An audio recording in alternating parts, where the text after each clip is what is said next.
We are going to start module 4 of chapter 10. In this module, we shall discuss the force and energy in relativistic mechanics. Our earlier theory explains the experimental facts accurately when the velocity involved there is much less than the speed of light, but it cannot explain the experimental facts when the velocity involved there approaches to the speed of light. This theory is known as relativistic mechanics. Later on, Einstein in 1905 proposed some postulates. These postulates and their consequences develop the special theory of relativity. It explains the experimental facts accurately when the velocity involved there approach the speed of light. This belongs to relativistic mechanics. In this module, we shall discuss the force and energy in relativistic mechanics. First of all, we shall obtain the expression for force and then the expression for energy in relativistic mechanics will be obtained. Using the expressions, we shall deduce the relation between energy and linear momentum in this module. First of all, let us discuss about the force in relativistic mechanics.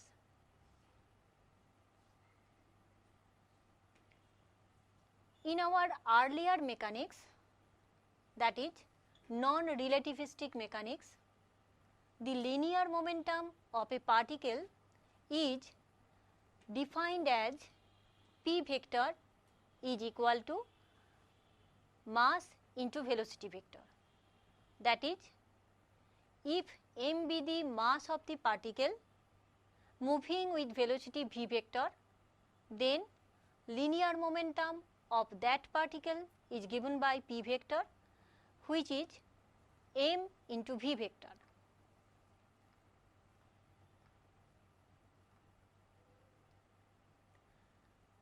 Let us now define the force. If capital F vector denote the applied force on the particle of mass m moving with velocity v vector, then force is defined in non-relativistic mechanics as F vector is equal to mass into acceleration.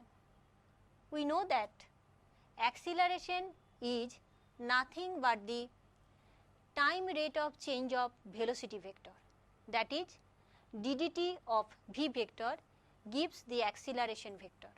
So, F vector is equal to ddt of m into v vector, that is ddt operated on linear momentum p vector. As m is constant, we get F vector equal to m into ddt of v vector.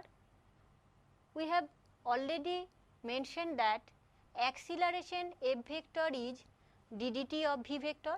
So, we get capital F vector is equal to mass into acceleration F vector. Here we have used force is equal to time rate of change of linear momentum. We get it from Newton's laws of motion.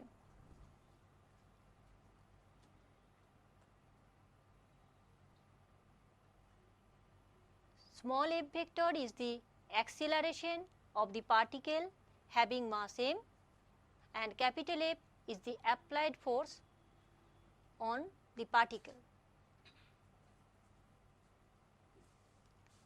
Let us consider the relativistic mechanics.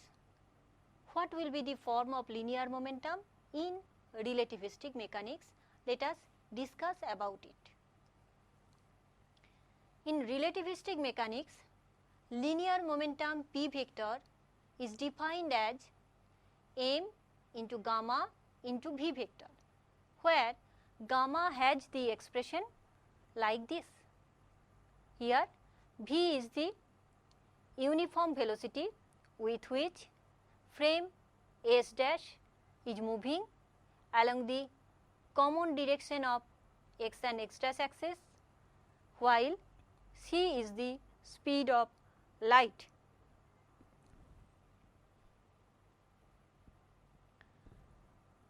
Thus, the force in relativistic mechanics is given by F vector equal to d dt of linear momentum, that is d dt of m into gamma into v vector.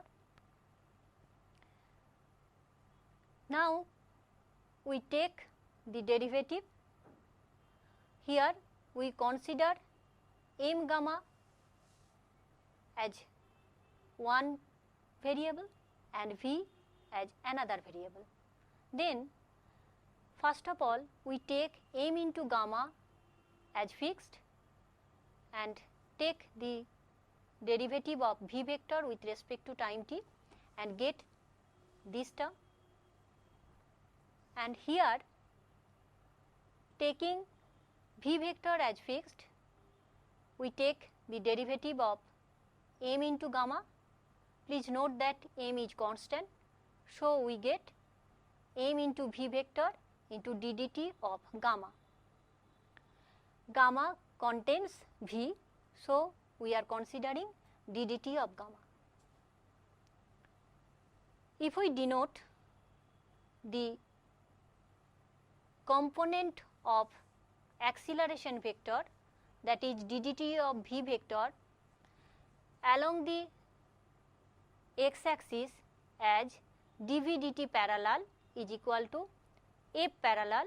F is the acceleration, while the perpendicular component of d dt of v vector as perpendicular component of acceleration, that is f perpendicular. This gives the component of acceleration along perpendicular direction of x axis.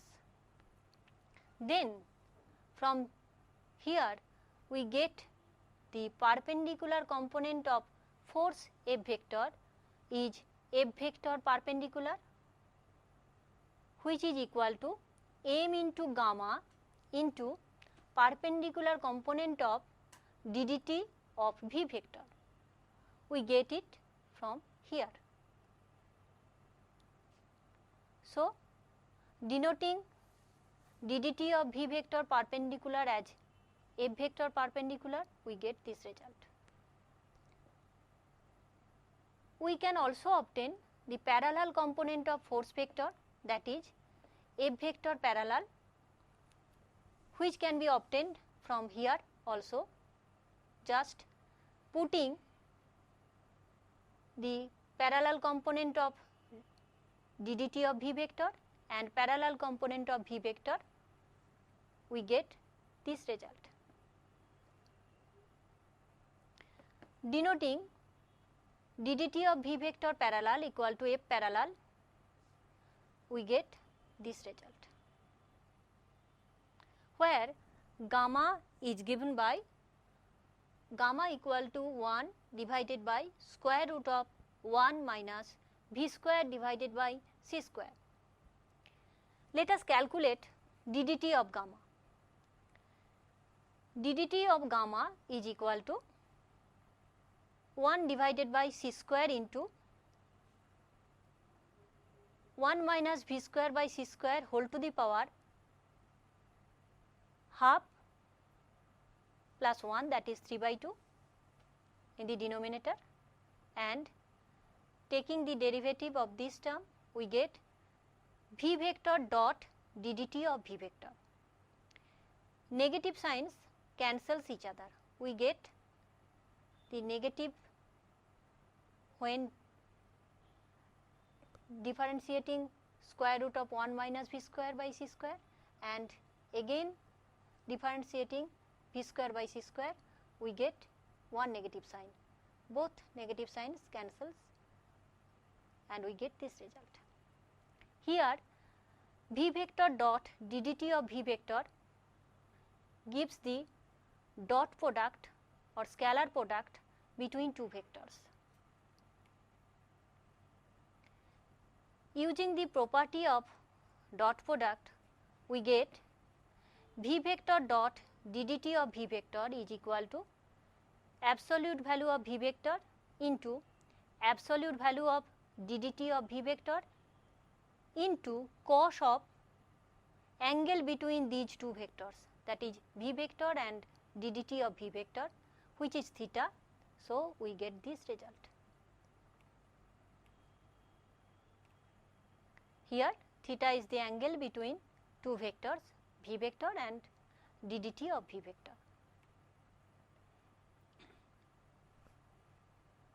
Now, ddt of v vector with its magnitude into cos theta gives the parallel component of acceleration vector, that is f vector parallel. So, ddt of gamma becomes this one.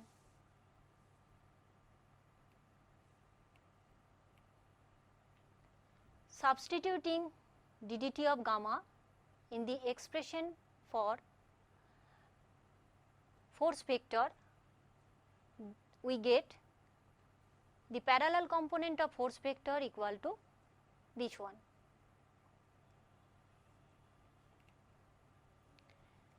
This can be combined like this. Here we have used that parallel components of v vector is small v and get this result. Here we have substituted the value of gamma here, and on simplification we get this result. Thus, we have parallel component of force vector is equal to m into gamma cube into parallel component of acceleration vector. We have already obtained the perpendicular component of force vector, which is m into gamma into perpendicular component of acceleration vector. Please note the difference between the parallel and perpendicular components of force vector. M into gamma cube may be defined as the longitudinal mass, that is the mass in the direction of motion of the object, while m into gamma gives the transverse mass. Our common sense tells that mass remains unchanged during motion, but in relativistic mechanics we have already shown that mass depends on velocity and changes during its motion.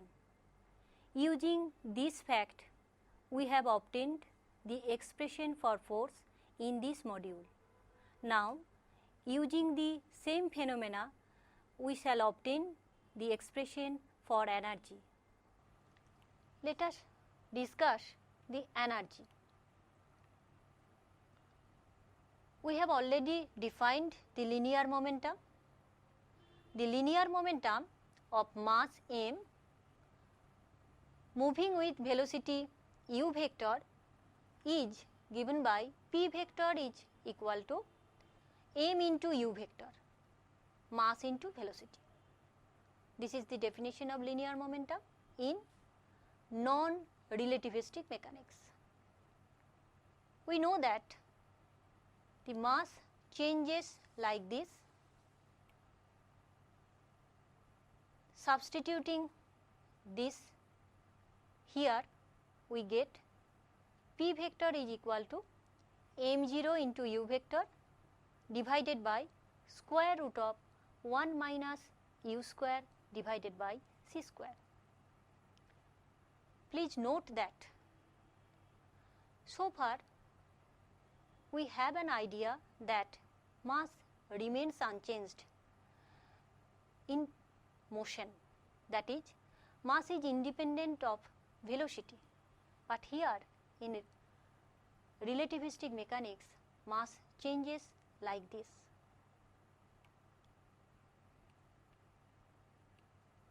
Now, force F vector is the time rate of change of linear momentum, that is ddt of small p vector, where F vector is the force acting on mass m.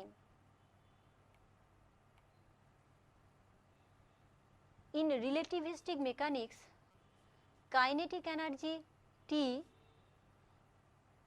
can be defined as follows. ddt of T is equal to F vector dot u vector. Here dot means we are considering the dot product of two vectors or scalar products of two vectors. F is the force vector, u vector is the velocity vector. We know that kinetic energy is equal to half into m into u vector square. Taking the time derivative, we get m into u dot ddt of u. M into ddt of u gives force vector and we have another u. So, we get ddt of capital T is equal to F vector dot u vector.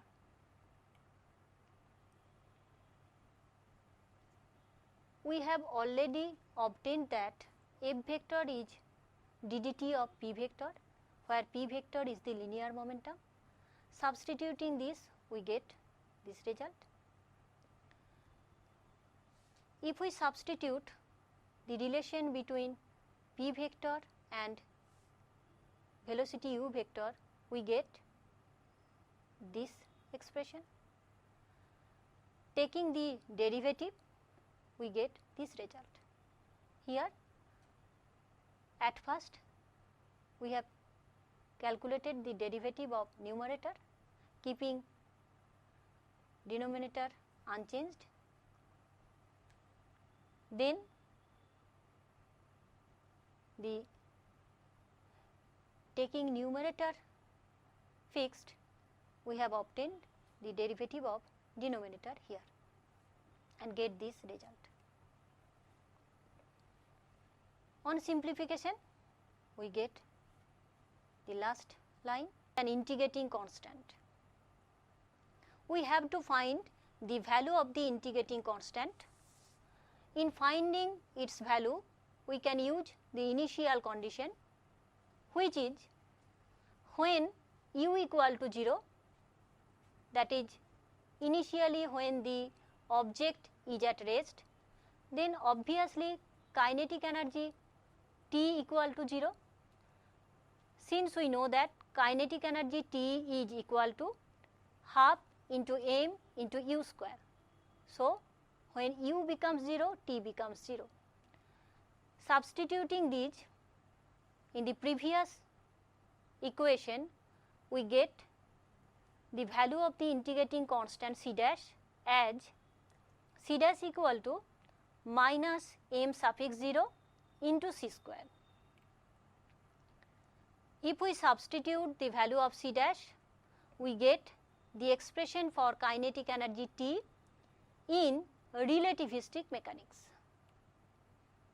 This result can be combined like this one. Let us consider the case when u less than phi. Then kinetic energy T can be written in this form, T equal to m0 into c square 1 divided by square root of 1 minus u square by c square can be written as 1 minus u square by c square whole to the power minus half, and multiplying minus 1 with m0 c square we get minus m0 c square.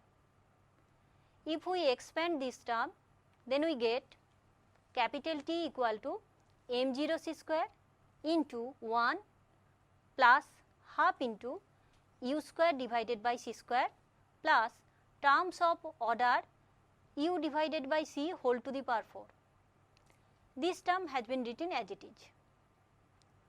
As u less than c, so we can neglect these quantities, these are of higher powers, so negligible. Then we retain these two terms. Multiplying m0 c square with 1, we get m0 c square, and here we get minus m0 c square. So both cancels each other. We finally get capital T equal to half into m0 into u square. Here m0, 0 is in suffix, denotes the mass of the particle. This gives the result for non-relativistic mechanics. This is the expression for kinetic energy in non-relativistic case, whereas this is the expression for kinetic energy in relativistic mechanics. Let us obtain the relation between energy and momentum. Energy in relativistic mechanics is given by capital E equal to m into gamma into c square, whereas linear momentum in relativistic mechanics is p vector equal to m into gamma into v vector. Gamma is of the form like this. Let us calculate capital E square minus p square into c square. Let us substitute the value of E and P, then we get this result. After some simple calculation, we get this one. Putting the value of gamma, we get E square minus P square into C square is equal to m square into c to the power 4. Thus, shifting this term on the right hand side, we get capital E square equal to P square into C square plus m square c to the power 4. Newton's laws of motion provide accurate result when the velocity involved there is much less than the speed of light. But when the velocity approaches to the speed of light, these cannot explain the experimental facts correctly. This theory belongs to non-relativistic mechanics. In those cases when the velocity involved there approaches the speed of light, we need a general theory which is known as special theory of relativity. This belongs to relativistic mechanics. In this module, we have obtained the expression for force, energy and linear momentum in relativistic mechanics and have shown that these expression coincides with the expression obtained in non-relativistic case in the limit of low speed.